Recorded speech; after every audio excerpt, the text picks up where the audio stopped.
તો સુરેન્દ્રનગરના થાનગઢમાં fridge blast થયો. બ્લાસ્ટ થતા આગ લાગી. જય અંબે સોસાયટીમાં ઘરમાં એકાએક આગ લાગી હોવાના દ્રશ્યો સામે આવ્યા. ફ્રીજમાં અચાનક બ્લાસ્ટ થતા ઘરમાં વિકરાળ આગ લાગી હતી. જોકે ફાયરની ટીમે 1 કલાકની જહેમતે આગ પર કાબુ મેળવ્યો છે. સતત પાણીનો મારો ચલાવવામાં આવ્યો. શોર્ટ સર્કિટથી આગ લાગી હોવાનું પ્રાથમિક તારણ સામે આવ્યું છે. આ દ્રશ્યો જે આપ જોઈ રહ્યા છો સુરેન્દ્રનગરના એ દ્રશ્યો કે જ્યાં ફ્રીજમાં બ્લાસ્ટ થયા બાદ ઘરમાં આગ લાગી હોવાના દ્રશ્યો સામે આવ્યા હતા. જો કે આગ પર કાબુ મેળવી લેવાયો છે, પરંતુ ત્યારબાદ જે નુકસાન થયું છે તેના આ દ્રશ્યો હાલ આપ જોઈ રહ્યા છો, જેના કારણે થઈને લોકોને ખૂબ જ સાવચેત રહેવાની પણ અપીલ વારંવાર કરવામાં આવતી હોય છે. શોર્ટ સર્કિટના કારણે થઈને આ આગ લાગી હોવાનું પ્રાથમિક તારણ સામે આવી રહ્યું છે. સુરેન્દ્રનગરના થાનગઢમાં આ દુર્ઘટના સર્જાઈ કે જ્યાં ફ્રીઝમાં બ્લાસ્ટ થયો હતો. શોર્ટ સર્કિટના કારણે થઈને ફ્રીઝમાં બ્લાસ્ટ થયો હતો. આ જય અંબે સોસાયટીના ઘરમાં એકાએક આગ લાગી.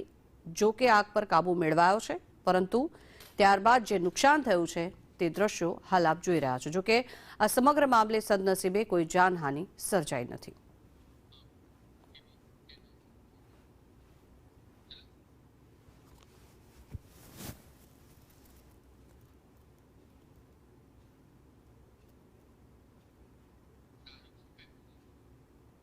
આજ અંગે વધુ માહિતી મેળવીએ. સંવાદદાતા શાહરૂખ આપણી સાથે જોડાયા છે.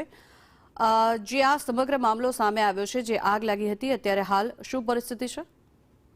જરૂર જણાવી દઉં કે સુરેન્દ્રનગર જિલ્લાનું જે થાનગઢ ગામ આવેલું છે, થાનગઢની જય અંબે સોસાયટીમાં અચાનક ફ્રીજમાં બ્લાસ્ટ થતા આગ લાગી હતી. આગે વિકરાળ સ્વરૂપ ધારણ કર્યું હતું અને જે મકાનમાં જે કાળા ડિબાંગ જેવા ધુમાડા સર્જાયા હતા. જ્યારે ઘરમાં જે રહીશો હતા તેઓ સમય સૂચકતા વાપરીને બહાર નીકળી ગયા હતા, તેથી મોટી દુર્ઘટના ટળી હતી.